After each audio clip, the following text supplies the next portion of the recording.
Welcome to AutoMax, and welcome back to RPM Studio. Today we're diving into a true Mopar legend that helped define the golden muscle car era, the 1970 Plymouth GTX. Before we get started, make sure you hit that subscribe button and join our RPM Studio family so you never miss out on reviews of iconic classics and modern machines alike.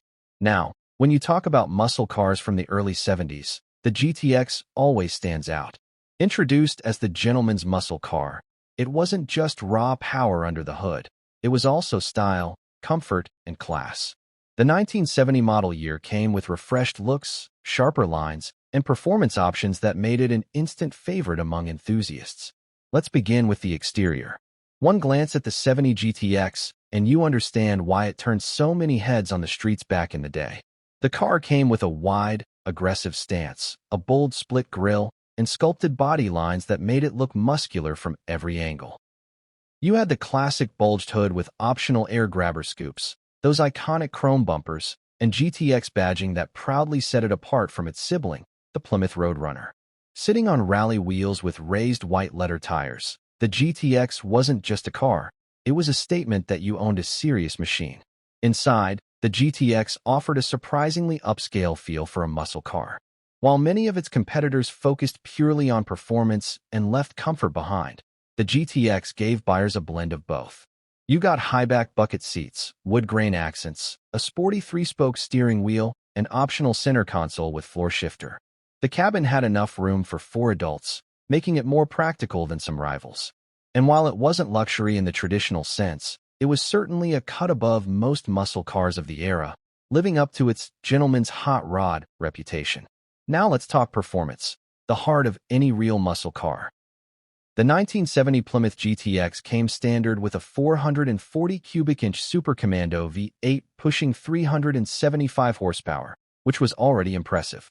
But buyers looking for more could opt for the 446 barrel, delivering 390 horsepower, or go all in with the legendary 426 Hemi rated at 425 horsepower.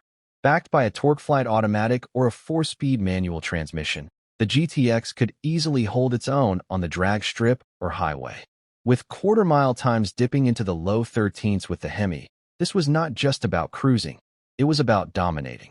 The car also came with heavy-duty suspension and standard front disc brakes, which gave it better handling and stopping power than many of its rivals. When it comes to pricing, back in 1970 the GTX started around $3,500, which was quite reasonable for what you were getting, serious performance with some added comfort. Of course, adding the Hemi option bumped the price up significantly, but those who paid for it were rewarded with one of the most iconic engines ever built. Today, prices are a whole different story. A clean, well-kept 1970 GTX can fetch anywhere from $50,000 to well over $150,000 depending on originality, condition, and especially if it's a matching numbers Hemi car. Collectors love them, and values continue to rise. The 1970 Plymouth GTX wasn't just another muscle car. It was the perfect balance of performance, comfort, and style. It gave drivers the thrill of raw American horsepower while still being refined enough for everyday use. Whether you admire it for its aggressive looks, luxurious interior touches, or the monster engines under the hood, the GTX remains one of the true legends of the muscle car era.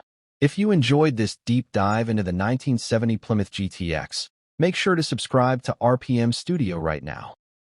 We've got more classic reviews, modern car breakdowns, and performance features coming your way. This is AutoMax with RPM Studio, and I'll catch you in the next one.